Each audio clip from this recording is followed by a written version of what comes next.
Muito bem, e aí, pessoal do primeiro ano, tudo certo? Dando continuidade aqui ao nosso trabalho, como eu havia falado na aula passada, na videoaula anterior, hoje a gente ia começar a trabalhar agora com a resolução de problemas envolvendo aceleração. Então nós começamos a falar sobre aceleração, que é para chegar no ponto, para chegar na equação força igual a massa vezes aceleração, que na verdade ela define aí a segunda lei de Newton. Então antes de a gente começar a falar sobre, a resolver exercícios envolvendo esse assunto, nós vamos falar sobre, nessa parte introdutória, sobre as três leis de Newton. Então, como já foi falado para vocês, né, Isaac Newton foi um matemático inglês que viveu entre 1742 e 1721, e no período de 2 anos, recluso numa fazenda da família dele, porque por causa da peste bubônica que se instalou na Inglaterra naquele período, no ano de 1700 e pouco. Ele ficou 2 anos lá e ele estava tentando estudar o movimento do planeta em torno do Sol, tentando entender o que fazia, o que garantia, né, o que fazia com que os planetas se movimentavam em torno do Sol. Eles já aceitavam essa ideia, né, de que a Terra não era mais fixa no universo, ela girava junto com os outros planetas, já se conheciam alguns, em torno do Sol. Então daí ele percebe que existe uma força de atração entre esses corpos, que é chamada a força da gravidade, a lei da gravitação universal. E entre vários outros trabalhos, ele elabora essas chamadas três leis de Newton, que é a lei da inércia, né, que eu vou explicar para vocês agora a cada ponto. A segunda lei de Newton, que é o princípio fundamental da dinâmica, ou o princípio fundamental do movimento, que é a força, que é dado pelaquela equação F igual a massa vezes aceleração. E a terceira lei de Newton é a lei da ação e reação. Ou seja, a cada força aplicada surge uma força no sentido contrário e de mesma intensidade a força que é aplicada sobre um corpo. E que ela pode ser definida fisicamente pela equação da força, variação da quantidade de movimento dividido pelo intervalo de tempo. Então, é isso que a gente vai trabalhar agora nessa parte introdutória. Tá certo? Então as três leis de Newton, nesse período que ele ficou recluso, ele elaborou uma série de situações, né? Estudou a questão do movimento dos corpos. E essa lei, na verdade, né, essa primeira lei da inércia, na verdade, toda essa história do movimento, ela já vem sendo estudada há muito tempo, né, e ela começou, já como eu falei para vocês lá, quando a gente está falando sobre variação na quantidade de movimento, com Descartes, né, que é um cientista, um filósofo francês. Então, qual é a primeira lei? A lei da inércia. O que diz essa lei? Diz mais ou menos isso, que todo o corpo tende a permanecer parado, em repouso, ou em movimento uniforme. O que é movimento uniforme? Aquele movimento onde não existe variação de velocidade, onde a velocidade é constante. Movimento uniforme, nós entendemos como velocidade constante. Como nós já havíamos falado na aula anterior, velocidade constante significa aceleração igual a zero. Não existe aceleração, não existe variação de velocidade. Então ele vai permanecer em repouso ou em movimento uniforme se nenhuma força atuar sobre ele.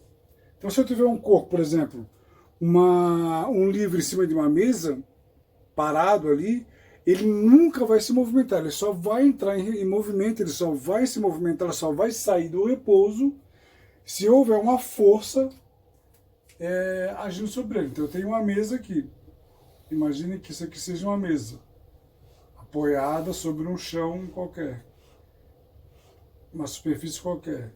Sobre essa mesa eu tenho um livro, um objeto de massa M, 10 quilos, 20 quilos, não importa.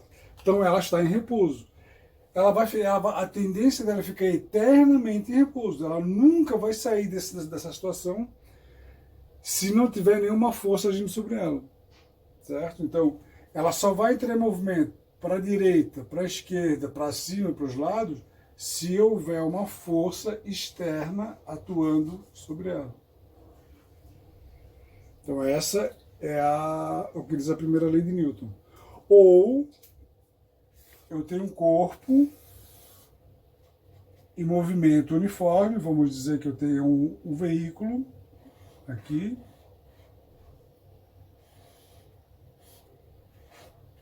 em movimento com uma velocidade constante,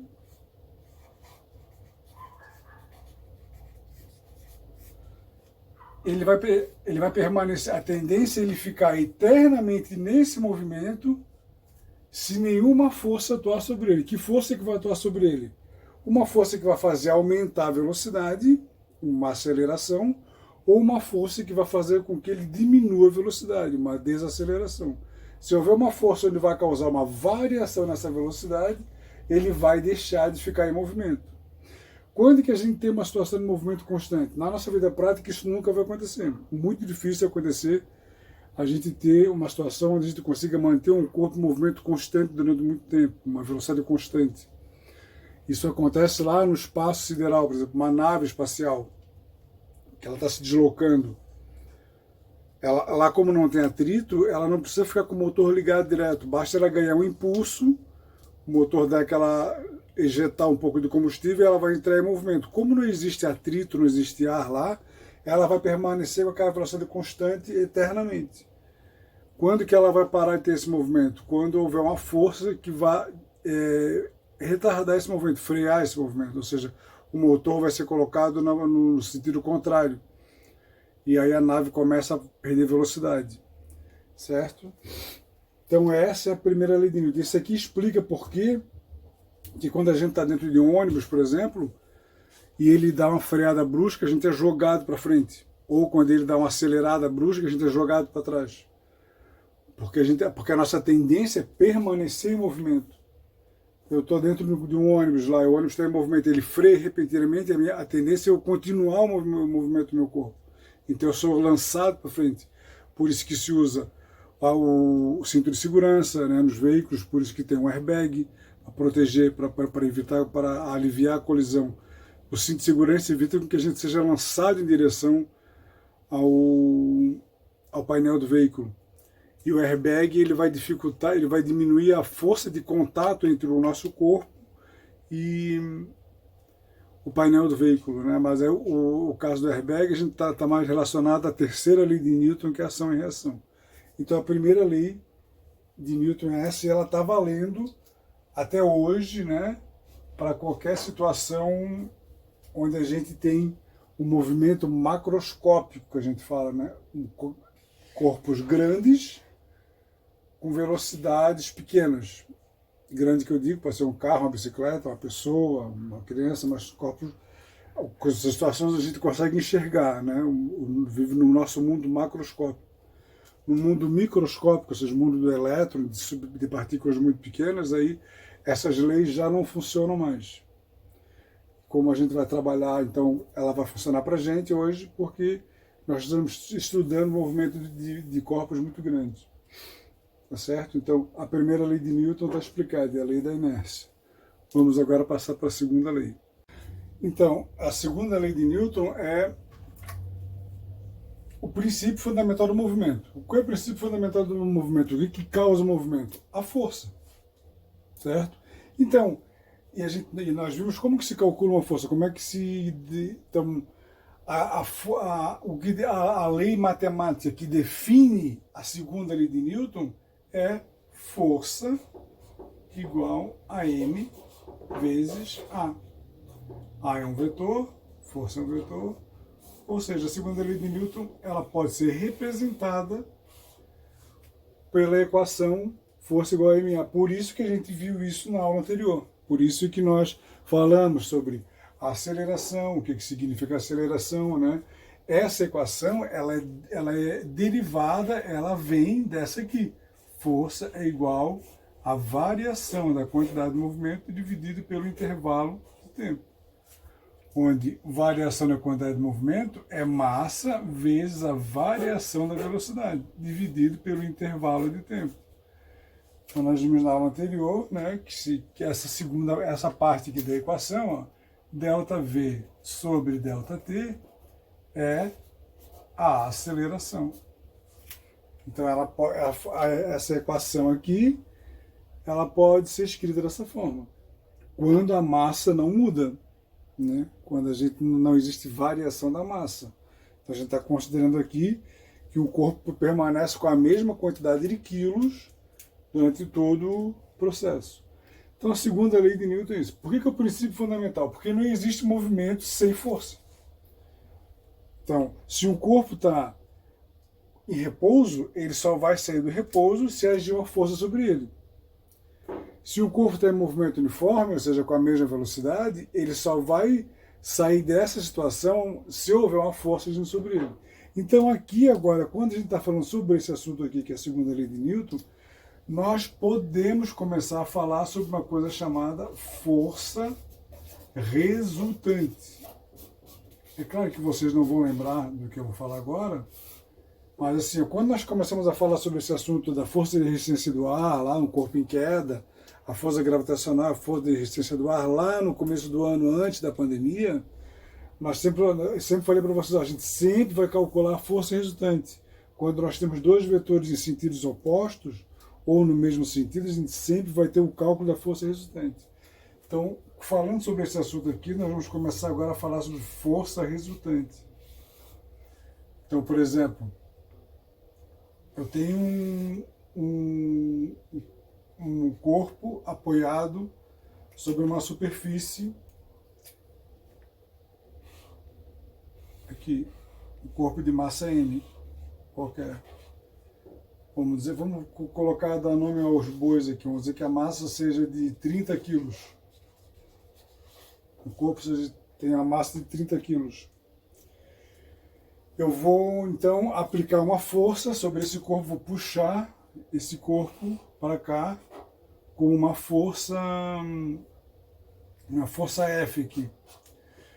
Para que ele consiga, para que essa força consiga deslocar esse corpo, essa força tem que ser maior do que a força de atrito que existe entre a superfície de contato aqui dos dois corpos. Estão lembrados disso? A força de atrito aqui. Então, quando eu começo a puxar esse corpo para cá, surge no sentido contrário uma força de atrito. No caso aqui, uma força de atrito estático. Quando eu começo essa força, à medida que eu vou aumentando essa força para cá, a força de atrito estático começa a aumentar também. Então, está revendo o assunto aí. Então, eu tenho duas forças. Ó. Então, eu vou ter uma força resultante aqui nessa história toda. Tá certo? Então, e vocês estão lembrados, vamos revisar então aqui essa situação. À medida que eu vou aumentando, para eu tirar esse corpo do repouso, eu tenho que vencer a força de atrito estático. Força de atrito estático aqui. À medida que eu vou aumentando essa força vai aumentando também para cá. Ela vai chegar no valor máximo. Então, a gente fala assim, ó, quais são as forças que estão atuando aqui? É a força menos a força de atrito igual a MA. Essa aqui é a força resultante. E nessa situação, eu tendo esse valor, diminuo desse, eu vou ter a força resultante que vai estar agindo no sentido do movimento, igual a MA. Então eu posso calcular a força resultante, eu posso calcular a aceleração do corpo, eu posso calcular uma série de coisas. Então agora vai começar a entrar nessa parte do nosso estudo aqui, não esse exercício que eu vou resolver hoje, tá certo? Não esses exercícios que vão ser resolvidos hoje. Agora a gente vai começar a estudar, a partir da próxima postagem, essa ideia de força resultante que está agindo sobre o corpo. Eu sempre vou ter um conjunto de forças aqui, ó. Tá certo? Então agora, quando a gente entrou no princípio fundamental do movimento, que é a força que é igual a massa vezes a aceleração, eu posso trabalhar agora com essa ideia de força resultante que estão agindo aqui. Certo? Então, vamos dizer que eu tenha exemplos aqui. Vamos dizer que eu vamos trabalhar com valores. Então, vamos dizer que eu faço uma força de 50 newtons, a força de atrito é 10 newtons. Quanto vale a aceleração do corpo? Então, eu tendo esses valores, eu posso calcular. Quais são as forças que atuam sobre esse corpo?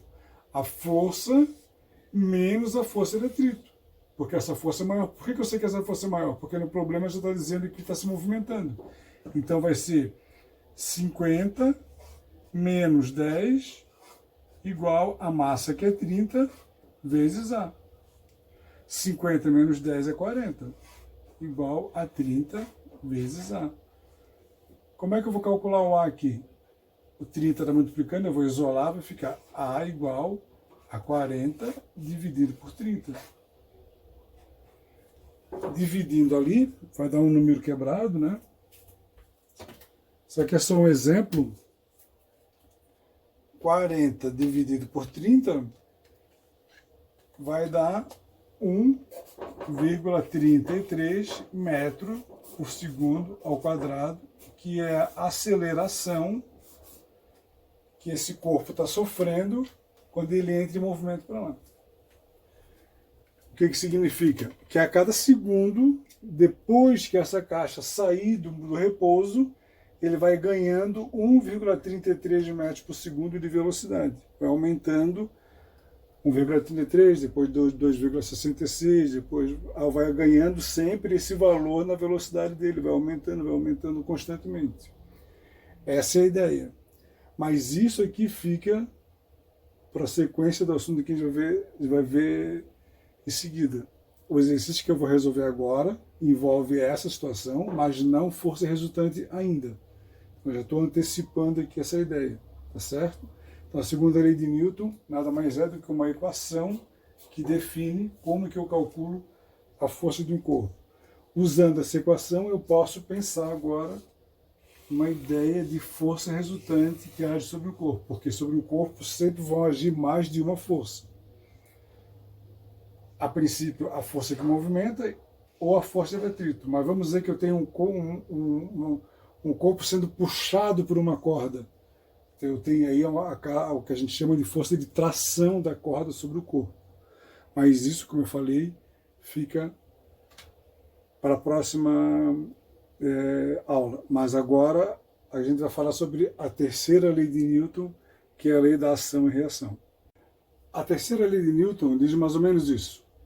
A toda força que age sobre o corpo, existe uma força de mesma intensidade, mesmo valor, mesma direção, horizontal ou vertical, depende do sentido da força que vai agir sobre esse corpo, e sentido oposto a ela. É a terceira lei de Newton, que é a lei da ação e reação. É aquela história, quando a gente joga uma bolinha na parede e ela volta, por que ela volta? É como se a força com que a bolinha bate na parede é a mesma força com que a parede faz sobre ela para rebater aquela bola. Certo? Por que ela rebate? Porque a bola ela é borracha, né? Ela tem um material todo elástico ali e ela acaba... Então, quando o jogador, por exemplo, chuta a bola na trave, que ela bate na trave e volta, ela bate com uma certa força, né? Ela vai bater com a força e ela vai voltar, que a gente diz que a trave está fazendo uma força sobre aquela bola de empurrando ela de volta. É a tal da força de ação e reação. Então, se eu tenho um corpo aqui, apoiado sobre uma superfície, um corpo qualquer, eu faço uma força sobre esse corpo aqui, faço uma força F aqui, esse corpo vai fazer uma força contrária, de mesmo sentido, de mesma intensidade, mesmo valor, mesma direção, porém sentido contrário. Essa que é a força de reação. A toda ação existe uma reação contrária, certo? Não sei se vocês lembram lá do começo do ano, no começo do assunto que a gente está falando sobre a força normal. A força normal seria uma força de reação do piso, da superfície, sobre a força-peso. né? Vamos pensar na mesa lá de novo. Eu tenho uma mesa aqui. Sobre essa mesa, eu tenho um corpo qualquer, uma caixa. Aqui. E tenho um corpo de massa M aqui qualquer, certo? Então a gente sabe que essa massa, sobre essa massa aqui, vai agir quem? Age a gravidade, G, o peso. Peso que é igual a massa vezes a gravidade, o campo gravitacional. Certo? Então, essa caixa aqui, ela está apoiada sobre a sua superfície. Então existe a chamada força normal, que é o N, para cima. Essa normal seria a reação, essa força de reação da superfície sobre o peso que está empurrando ele para baixo. Tanto é que a gente diz lá que a normal é igual ao peso, ou seja, elas se anulam. Por isso que essa caixa não atravessa a mesa. Certo? Então, eu tenho aqui um exemplo da força de ação e reação. Então, esse é um exemplo que a gente está vendo aqui. Então, quando um corpo, por exemplo, bate contra uma parede, ele bate naquela parede com uma certa força, certo? E a parede, em contrapartida, vai reagir a essa força com a força de reação, certo? E essa ideia da terceira lei de Newton, ela pode ser definida, ela pode ser estudada através da equação da força. Variação da quantidade de movimento dividido pelo intervalo de tempo. Quanto menor for o tempo de contato do corpo com aquela superfície, maior vai ser a força. Por exemplo, se eu dividir aqui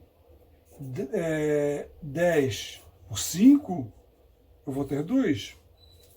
Se eu diminuir o tempo aqui, se eu aumentar o tempo, por exemplo, 10 dividido por 8, eu vou ter um tempo menor aqui. Eu vou ter uma força menor, vai diminuir esse valor. Quanto mais tempo eu tiver de contato, quanto maior for o tempo de contato, menor vai ser a força de reação. É aí onde entra a ideia do airbag. Quando eu não tenho airbag no carro, por exemplo, o que vai acontecer? Eu dou aquela freada brusca, eu vou dar de cara no painel com uma coisa sólida. Então o tempo de contato do meu corpo com o painel é muito curto. Então a força de reação do painel a força com que eu bato sobre o painel é muito alta. Logicamente, a força de reação vai ser grande também, vai ser na mesma intensidade. Aí eu me quebro todo, posso até morrer. Quando eu tenho o airbag, que é uma bolsa que infla, quando o carro bate e tem contato lá no choque, os sensores fazem inchar aquela bolsa, ela vai para fora do painel e o motorista vai de encontro com aquela bolsa, né? Então, o tempo, ele vai bater no painel. Só que ele vai bater primeiro na bolsa, vai entrar todo o rosto naquela bolsa, então vai diminuir o tempo, vai aumentar o tempo de contato. Até ele chegar no painel, o tempo de contato quando no airbag é maior do que sem o airbag. Então, a força de contato, de reação, vai ser menor. Então, o airbag muitas vezes pode salvar uma vida. E além do airbag, claro, né, existe ainda o cinto de segurança, que é para evitar a primeira lei, que é a lei da inércia, que vai jogar o corpo sobre o painel. Por isso é que a gente tem que usar o cinto de segurança, por isso que as crianças no carro têm que estar presas no cinto de segurança, que a gente vê muito por aí, as crianças no carro soltas lá, brincando para cima, correndo lá no banco. Se o cara der uma freada, acabou. A criança voa em direção ao para-brisa, né? Não tem airbag para ele, e já era. É capaz da família, né, se incomodando com isso. Então, a terceira lei de Newton, ela pode ser definida matematicamente, pode ser ajudada a entender através dessa equação da força. Quanto menor o tempo de contato, maior vai ser a força com que eu vou bater naquele corpo. Logicamente, pela lei da ação e reação, maior vai ser a força de reação. Quando eu chuto uma caixa de papelão vazia, né, imagina que eu estou olhando na rua, assim, tem um guri pequeno olhando, tem uma caixa, vou lá dar um chute naquela caixa. Se ela está vazia, o tempo de contato entre ele e a caixa é um tempo grande, porque ele bate na parede da caixa, o pé vai afundando. Então, como o tempo é grande, a força de reação vai ser pequena. A força com que ele bate na caixa vai ser pequena, logo a força de reação também é pequena. Agora, se dentro da caixa tiver um tijolo, né, o tempo de contato é muito curto. Então, a força com que ele vai bater na caixa é muito alta. A força de reação também vai ser na mesma intensidade. Então, como o tempo de contato é curto, a força de reação vai ser grande e o cara quebra o dedo. Quando a gente vai dar um chute numa bola com força, o tempo de contato do nosso pé com a bola é muito pequeno. Então a força é intensa. Quando eu quero chutar devagar, o meu tempo de contato comparado com um chute com a força alta, intensa, é um tempo maior, então a força é menor. Então, nós temos aí as 3 leis de Newton. A primeira não tem equação que defina. A segunda é a equação da força, que é a massa vezes a aceleração. E a terceira lei de Newton é a lei de ação e reação. A toda força aplicada sobre um corpo existe uma força de mesma intensidade. O que é mesma intensidade? Mesmo valor. Mesma direção. Se essa é horizontal, ela também é horizontal. Né? Porém, o sentido dela é contrário. A força com que eu faço sobre esse corpo, na hora do contato, esse corpo faz uma força igual para cá. Né? E além dela aqui também, ainda existe, né, a força de atrito, que a gente tem que vai começar a levar em consideração também. Aqui é a força normal, que é o exemplo clássico que a gente viu aí, e a terceira lei de Newton ela pode ser definida, né, pode ser entendida matematicamente através dessa equação da força, que também que essa aqui é a continuação dela ali, né? Só que essa aqui eu não estou falando sobre o tempo ainda. O tempo já caiu nessa história aqui. Certo? Então são as 3 leis de Newton. Agora a gente vai resolver alguns exercícios envolvendo a aceleração. Como vai ficar muito maçante, muito pesado, eu não vou perder muito tempo. Então eu vou fazer o seguinte, eu vou resolver um exemplo ou 2 envolvendo essa questão aqui da aceleração. E na próxima postagem, então, eu vou dedicar a videoaula só com a resolução de exercício, tá certo? Porque eu tinha feito uma programação, achei que não ia ser muito... Pensei que ia ser mais rápido aqui, mas vai ficar tomando muito tempo e não vai ser interessante vai ficar uma videoaula muito longa, tá certo? Mas vamos resolver pelo menos um exercício daquele assunto ali da aceleração. Então, o primeiro exemplo é esse aqui. Ó. A tabela abaixo descreve o movimento de um veículo com massa de 1.500 kg. Determina o valor da força aplicada pelo motor. Então, imagina a situação seguinte. Alguém estudou o movimento do corpo e ele foi observando, né? Quando o carro começou a se movimentar, o cronômetro estava parado, 0. O tempo era 0. Então, a velocidade era 0 também porque estava em repouso. 1 segundo depois dele começar a entrar em movimento por causa da força, a velocidade do carro era 2,5 metros por segundo. 2 segundos depois, 5. 3 segundos depois, 7,5. 4, 10, 5 segundos depois, 12,5. E ele contou o tempo até 5 segundos e parou de contar o tempo. Mas o carro continuou se movimentando. Quer dizer, o que vai acontecer daqui para lá não importa mais. O que interessa para a gente é nesse intervalo entre 0 e 5 segundos. A velocidade foi aumentando, né? Ela foi aumentando aqui, ele foi ganhando velocidade a cada segundo de movimento, tá certo? E então ele quer calcular o que ele quer saber, a força. Qual foi a força aplicada pelo motor sobre esse corpo? Então eu posso calcular essa força usando a segunda lei de Newton. Força é igual a massa vezes a aceleração. Só que a massa eu tenho, né? 1.500 quilos. Então eu sei que a massa do corpo é 1.500 quilos. Ele deu um problema. Mas ele não nos forneceu de maneira clara a aceleração. E eu posso calcular a aceleração separadamente, né? Porque eu sei que a aceleração é o quê? É a variação da velocidade no intervalo de tempo que ele variou. Qual é a variação da velocidade? A variação da velocidade sempre é a velocidade final menos a velocidade inicial. dividido pelo tempo final menos o tempo inicial. Eu tenho tudo aqui, ó. Eu posso pegar em todo esse intervalo de tempo. Quando é 0 metros por segundo. Depois de 5 segundos, ela aumentou aqui. Então eu posso usar aqui, ó. Qual foi a velocidade final? 12,5 menos. Qual foi a velocidade inicial? 0. Está parado, dividido. Tempo final, 5. Menos 0. Certo? Então, a aceleração aqui vai ser 12,5 menos 0, 12,5. 5 menos 0, 5. 12,5 dividido por 5 vai dar 2,5, né? 12,5 dividido por 5, 2,5. Então, a aceleração foi 2,5 metros por segundo ao quadrado. Se a gente for observar aqui, a gente pode ver, ó, a cada segundo ele ganhou 2,5 de velocidade. Era 2,5 passou para 5, 5, 7,5, 7,5 passou para 10, 10 passou para 2,5, 12,5. Então, a cada segundo ele foi ganhando 2,5 metros por segundo de velocidade. Calculada a aceleração, eu posso vir aqui e aplicar a equação, a fórmula da força. Força, então, é igual a massa vezes a aceleração.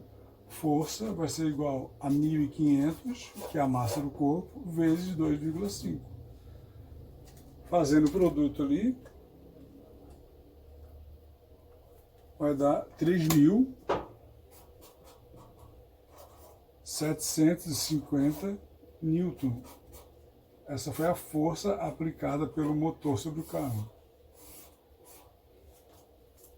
Certo? Então, usando a segunda lei. Usando a segunda lei, eu tenho antes de mais nada calcular a aceleração, porque eu não tenho a aceleração aqui nesse caso de maneira clara, definida. Então eu tenho que vir fora, calcular a aceleração. Mas se eu pensar em usar a equação da força, essa aqui, por exemplo, força é igual à variação da quantidade de movimento dividido pelo intervalo de tempo. Eu posso calcular, só que ele vai ser mais. Eu posso calcular, né? Porque eu posso calcular a variação da quantidade de movimento. Porque a quantidade de movimento é Q final menos Q inicial, dividido por T final menos T inicial. Se eu tenho a massa aqui, eu sei qual vai ser a quantidade de movimento dela no início e qual é a quantidade de movimento no fim, né? Aqui vai ser era 0 no início e no fim vai ser 12 vezes 1.500. Vai dar o mesmo resultado, né? No final das contas ali. Então, podemos usar essa aqui também, mas vamos nos concentrar no uso da segunda lei de Newton. Quando no problema a aceleração já está definida, né, como tem muitos problemas, ela já está dado o valor da aceleração constante, a gente já aplica direto a equação. Ó, lembrando bem, a aceleração aqui, ó, nesse caso da segunda lei de Newton, a aceleração é constante, tá? A aceleração, pode ver, ela não muda, ó, ela é sempre 2,5. A cada segundo eu vou ganhando 2,5 metros por segundo de velocidade. Então por isso que a gente fala que ela é constante. É o contrário de velocidade constante, é diferente.